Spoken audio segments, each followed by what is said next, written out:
Hi hello welcome back to my channel. ನಾನು ನಿಮ್ಮ ಜ್ಯೋತಿ Sai. Puliyogare recipe ಯಾವ ಥರ ಮಾಡೋದಂತ ತೋರಿಸ್ಕೊಡ್ತೀನಿ ಬನ್ನಿ.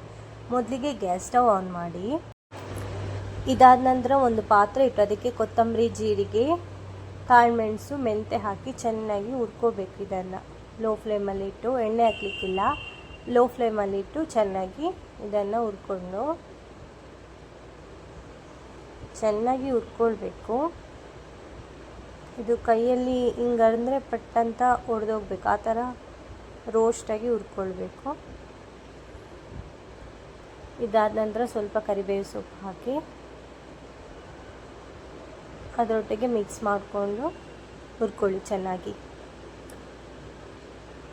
ಯಾರೆಲ್ಲ ನನ್ನ ಚಾನಲ್ನ ಸಬ್ಸ್ಕ್ರೈಬ್ ಮಾಡಲಿಲ್ಲ ಅವರೆಲ್ಲ ಸಬ್ಸ್ಕ್ರೈಬ್ ಮಾಡ್ಕೊಳ್ಳಿ. ಇವಾಗ ಇದನ್ನು ಸಪ್ರೇಟಾಗಿ ಎತ್ತೀವಿ. ಅದನ್ನು ನಾವು ಮಿಕ್ಸಿಯಲ್ಲಿ ಪೌಡರ್ ಮಾಡ್ಕೊಂಡು ಇಟ್ಕೋಬೇಕು ಅಷ್ಟನ್ನು. ಇವಾಗ ನೋಡಿ, ಸ್ವಲ್ಪ ಎಣ್ಣೆ ಹಾಕಿ ಇವಾಗ ಒಂದು 4 ಒಣಮೆಣಸಿನ್ಕಾಯಿ ಹಾಕಿ, ನಿಮಗೆ ಖಾರಕ್ಕೆ ಎಷ್ಟು ಬೇಕಷ್ಟು. ನಾನೊಂದು 4 ಹಾಕ್ಕೊಂಡಿದ್ದೀನಿ. ಇದನ್ನು ಚೆನ್ನಾಗಿ ಫ್ರೈ ಮಾಡಿ. ಇವಾಗ ನಾವು ಮಿಕ್ಸಿಗೆ ಹುರ್ಕೊಳ್ಳಿಕ್ಕೆ ತೆಗೆದಿಟ್ಟಿದ್ದೀವಲ್ಲ ಕೊತ್ತಂಬರಿ, ಜೀರಿಗೆ ಎಲ್ಲ, ಅದರೊಟ್ಟಿಗೆ ಇದನ್ನು ಹಾಕಿ ನಾವು ಈಗ ಮಿಕ್ಸಿಯಲ್ಲಿ ಫ್ರೈ ಮಾಡ್ಕೊಳ್ಳೋಣ. ನೋಡಿ, ಒಂದು ಮಿಕ್ಸಿ ಜಾರಿಗೆ ಹುರ್ಕೊಂಡ ಐಟಮ್ಸ್ ಎಲ್ಲ ಹಾಕಿ ಇದನ್ನು ನಾವು ನೈಸಾಗಿ ಪೌಡರ್ ಮಾಡ್ಕೊಳ್ಬೇಕು.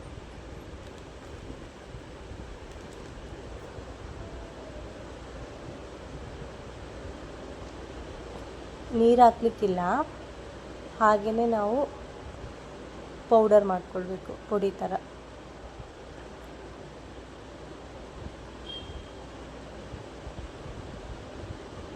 ನೋಡಿ, ಇವಾಗ ನಾನು ಪೌಡರ್ ಮಾಡಿದ್ದೀನಲ್ಲ, ಈ ಥರ ಪೌಡರ್ ಮಾಡ್ಕೊಂಡು ಸಪ್ರೇಟಾಗಿ ಇಟ್ಕೊಳ್ಳಿ. ಇವಾಗ ಒಂದು ಪಾತ್ರೆಗೆ ಎಣ್ಣೆ ಹಾಕಿ ಸ್ವಲ್ಪ ಸಾಸಿವೆ, ಒಗ್ಗರಣೆಗೆ ಸ್ವಲ್ಪ ಉದ್ದಿನಬೇಳೆ,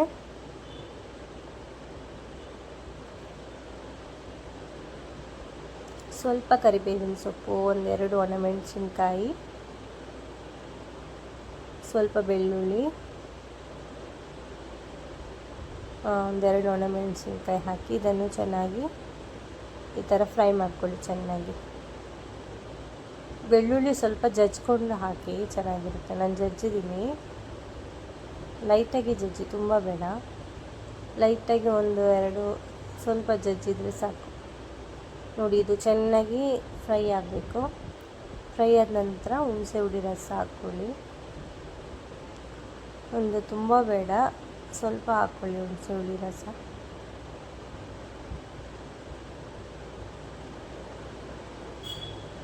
ನಾವು ಅಂಗಡಿಯಲ್ಲೆಲ್ಲ ಮಸಾಲ ತಗೊಳ್ಳೋದಕ್ಕಿಂತ ಪುಳಿಯೋಗರೆ ಈ ಥರ ನಾವು ಫ್ರೆಶ್ಶಾಗಿ ಆವಾಗಲೇ ಹುರಿದ್ಬಿಟ್ಟು ನಾವು ಈ ಥರ ಮಾಡಿಕೊಂಡ್ರೆ ತುಂಬ ಟೇಸ್ಟಾಗಿರುತ್ತೆ. ನೋಡಿ, ಅರಿಶಿಣ ಪುಡಿ 1 ಟೇಬಲ್ ಸ್ಪೂನ್ ಉಪ್ಪು ಹಾಕಿ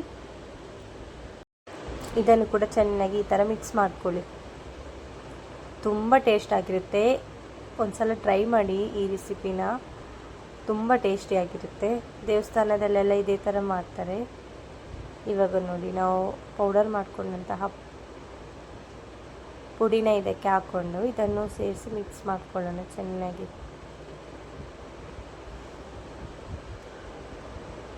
ನೀವು ಬೆಲ್ಲ ಮಿಕ್ಸಿಯಲ್ಲಿ ಪೌಡರ್ ಮಾಡುವಾಗಲೇ ಹಾಕ್ಬೋದು, ಇಲ್ಲ ಅಂದರೆ ನೀವು ಸ್ವಲ್ಪ ಮಸಾಲ ಚೆನ್ನಾಗಿ ಹುರ್ಕೊಂಡ್ಮೇಲೆ ಸ್ವಲ್ಪ ನೀರು ಹಾಕಿ ಬೆಲ್ಲ ಹಾಕಿ ಕರಗಿಸ್ಬೋದು, ಇದರಲ್ಲೇ ಚೆನ್ನಾಗಿರುತ್ತೆ. ನೋಡಿ ಎಷ್ಟು ಚೆನ್ನಾಗಿದೆ ಅಂತ. ತುಂಬ ಗಟ್ಟಿ ಆಗ್ಲಿಕ್ಕೆ ಬಿಡಬಾರ್ದು, ಸ್ವಲ್ಪ ನೀರು ಹಾಕಿ ಒಂಚೂರು ಚೆನ್ನಾಗಿ. ನೋಡಿ, ಇವಾಗ ನಾನು ಬೆಲ್ಲ ಹಾಕ್ತಾಯಿದ್ದೀನಿ. ನೋಡಿ, ಇದೀಗ ಚೆನ್ನಾಗಿ ಬೆಲ್ಲ ಇದರೊಟ್ಟಿಗೆ ಮಿಕ್ಸ್ ಆಗುತ್ತೆ. ರುಚಿಗೆ ತಕ್ಕಷ್ಟು ಉಪ್ಪು ಹಾಕ್ಕೊಳ್ಳಿ.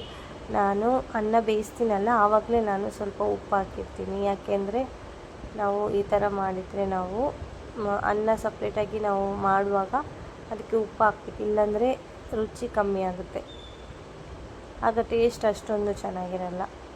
ಈ ಥರ ಮಾಡಿ ತುಂಬ ಟೇಸ್ಟಾಗಿರುತ್ತೆ. ನೋಡಿ, ಇವಾಗ ಬೆಲ್ಲ ಎಲ್ಲ ಕರಗಿದೆ, ಬೆಳ್ಳುಳ್ಳಿ ಎಲ್ಲ ನೋಡಿ ಜಜ್ಜಿದ್ದೀನಲ್ವ, ಅದರ ಫ್ಲೇವರೇ ಬೇರೆ, ಸಖತ್ತಾಗಿರುತ್ತೆ.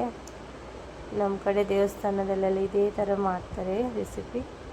ನೋಡಿ, ಇವಾಗ ನಾನು ಶೇಂಗಾ ಕಡಲೆನ ಸಪ್ರೇಟಾಗಿ ಈ ಥರ ಹುರ್ಕೊಳ್ತೀನಿ ನಾನು ಯಾವಾಗಲೂ. ಅದರೊಟ್ಟಿಗೆ ಮಿಕ್ಸ್ ಮಾಡಿ ಹಾಕ್ಬೋದು, ಆದರೆ ನಾನು ಮಿಕ್ಸ್ ಮಾಡಲ್ಲ.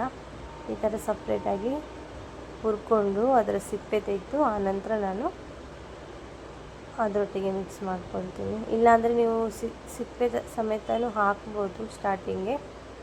ನೋಡಿ ಇವಾಗ ಅನ್ನ ನಾನು ಬೇಯಿಸಿದ್ದೀನಿ, ಸ್ವಲ್ಪ ಬಿಸಿ ಇದೆ, ಸ್ವಲ್ಪ ತಣ್ಣಗಾಗಬೇಕು ಅನ್ನ. ಮಿಕ್ಸ್ ಮಾಡುವಾಗ ಕೈಯೆಲ್ಲ ಸುಡುತ್ತಲ್ವಾ, ಅದಕ್ಕೆ. ನೋಡಿ ಇವಾಗ ನಾನು ಅನ್ನ ಹಾಕ್ಕೊಂಡಿದ್ದೀನಿ, ಬಿಸಿ ಬಿಸಿ ಅನ್ನ ಮಾಡ್ಕೊಂಡಿದ್ದೀನಿ. ಇವಾಗ ಸ್ವಲ್ಪ ತಣ್ಣಗಾಗಿದೆ. ಇವಾಗ ನಾನು ಇದಕ್ಕೆ ಮಾಡಿಟ್ಟಂತಹ ಮಸಾಲೆನ ಹಾಕಿ ಅದರ ಮೇಲೆ ಶೇಂಗಾ ಕಡಲೆನ ಹಾಕಿ ಸ್ವಲ್ಪ ಕರಿಬೇವಿನ ಸೊಪ್ಪು ಹಾಕಿ ನನ್ನದು ಪುಳಿಯೋಗರೆ ರೆಸಿಪಿ ರೆಡಿಯಾಗಿದೆ. ಪ್ಲೀಸ್ ಯಾರೆಲ್ಲ ನೋಡ್ತಾ ಇದ್ದೀರಾ ನನ್ನ ಚಾನಲ್ನ ಸಬ್ಸ್ಕ್ರೈಬ್ ಮಾಡಿ, ಸಪೋರ್ಟ್ ಮಾಡಿ.